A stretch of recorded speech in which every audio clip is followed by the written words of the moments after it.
cars today. We're going to keep moving forward on this knock sensor on this 2000 model Nissan Frontier. If you come up here, we finally got that drilled out. We're going to have to tap it out later, but we're going to go ahead and take this intake, the lower intake plenum off. You got these two nuts, and then you got two bolts on either side, and then you got another two nuts here and two bolts there. Alright, after you get your intake off, there's a hose back there. There's a bolt that's down in here in the front that you got to take out. And then there's this hose right here in the front that you have to take out. Right there's your knock sensor. In the middle of the block.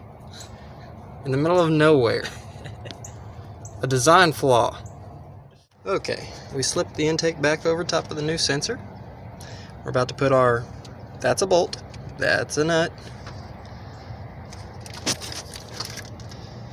that's a nut, even though it pulled out the entire thread with it, and that's a bolt.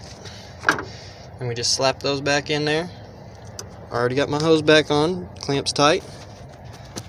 Got our hoses back on back here.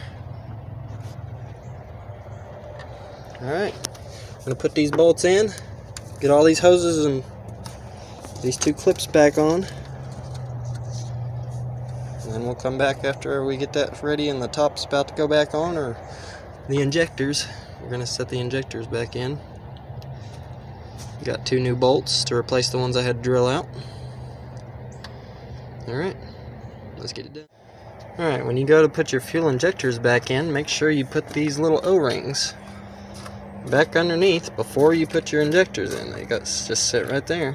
We got this side's two on already.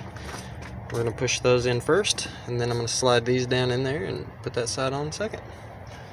Alright, I'm going to go ahead and get that down and put the new bolts in, and we'll come back if I run into any snag. Okay, after you get your injectors all put in and your fuel lines buttoned back up, you turn your key off and on a few times to cycle to make sure you have no leaks on any of your injectors. You can hear it purging the air out.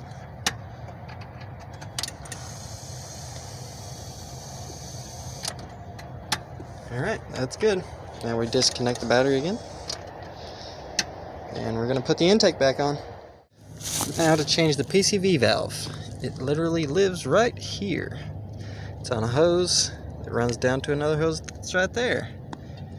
And when they're completely clogged like this one was, that's when you know you need to change it. Now we're going to go ahead and screw this new one back in and replace this hose back on there after we clean out that port. Okay everybody, that's it, completely put back together. Same way taken apart, same way you put it back together. Every hose back in the exact same place, and a refit everything that wasn't in place in the first place. Even put the clips back on the clip holders. Alright, all done. Then just let it warm up, go through a couple cycles to recycle the coolant through, and that should be it. Everything's done, buttoned up, looking clean, wiped off the bumpers, wiped off the fenders. Good to go. Well, that's the end of putting everything back together on this 2000 Nissan Frontier. Thank y'all for watching. Hit the bell button, like, subscribe. I'll see y'all next time. Thanks for watching.